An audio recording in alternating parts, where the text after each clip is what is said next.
स्वागत है आप सभी का हमारे चैनल दिव्य दृष्टि में।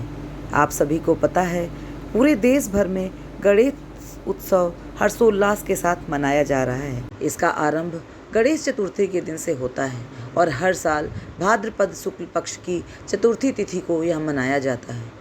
मान्यता यह है कि इसी दिन गणपति भगवान का जन्म हुआ था। भगवान गणपति के जन्मोत्सव को पूरे 10 दिन तक मनाते हैं। सनातन धर्म में गणपति को प्रथम पूजनीय भी माना जाता है और उनकी पूजा सभी देवताओं से पहले की जाती है।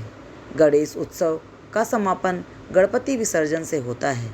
लोग पूरे 10 दिन तक गणपति का पूजन भक्तिभाव से करते हैं और कुछ लोग 1.5 दिन, 3 दिन या 5 दिन और 7 दिन तक भी उनका पूजन करके उनका विसर्जन करते हैं और कुछ लोग पूरे 10 दिन तक उनकी पूजा करते हैं और उन्हें 11वें दिन यानी अनंत चतुर्दशी के दिन विसर्जित कर देते हैं।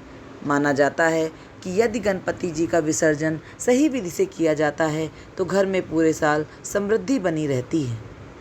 इस साल गणपति विसर्जन की तिथि 28 सितंबर है। इस साल गणपति विसर्जन की तिथि 17 सितंबर है। आइए जानते हैं कि गणपति विसर्जन का पूजन और विसर्जन कैसे करें और कैसे हमें इसका फल मिलेगा। जब आप गणपति जी को विसर्जन करने जा रहे होते हैं तो सबसे पहले गणपति जी के लिए लकड़ी का आसन बनाते हैं, उसमें स्वास्तिक बनाते हैं और उस पर गंगा जल छिड़क देते हैं। इस आसन पर पीला कपड़ा या लाल कपड़ा बिछाकर गणपति जी की प्रतिमा रखते हैं। लकड़ी के आसन पर चावल डालते हैं और गणेश जी की प्रतिमा पर फल फूल और मोदक चढ़ाते हैं। गणपति विसर्जन से पहले उनकी प्रतिमा की विधि पूर्वक पूजा करनी चाहिए और अगले साल फिर से आने की प्रार्थना करना चाहिए। गणपति को नए वस्त्र पहनाने चाहिए और उनके मस्तक पर कुमकुम का तिलक लगाएं। घर के सभी सदस्य एक साथ मिलकर बप्पा का हवन करें और फिर उसके बाद आरती करें और गणपति बप्पा मोरिया रे का जयकारा लगाएं। गणपति प्रतिमा को सम्मानपूर्वक विसर्जन के लिए ले जाना चाहिए और फिर उन्हें जल में प्रवाहित करें।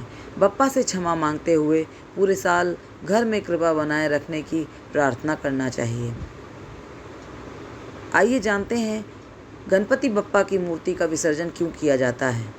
धर्मशास्त्रों के अनुसार सभी देवी देवताओं को घर में विराजने का आमंत्रण दिया जाता है और उन्हें कुछ विशेष मंत्रों से घर में रोका जाता है। देवी और देवताओं को प्रसन्न करने हेतु मंत्र का उच्चारण बहुत मायने रखता है। मान्यता यह भी है कि देवतागण स्वर्ग लोक में विराजते हैं और जब गणेश जी को घर में स्थापित किया जाता है तब उन्हें भी कुछ मंत्रों के द्वारा कुछ दिन घर में रुकने का आह्वान किया जाता है। इन 11 दिनों में गणपति पृथ्वी लोक में विराजमान रहते हैं और ऐसी मान्यता है कि विसर्जन इसीलिए करते हैं जिससे गणपति पुनः अपने स्थान पर लौट जाएं। इसी उम्मीद के साथ गणपति की विदाई की जाती है और अगले साल वो पुनः घर में विराजमान होंगे और भक्तों पर अपनी कृपा बरसाएंगे।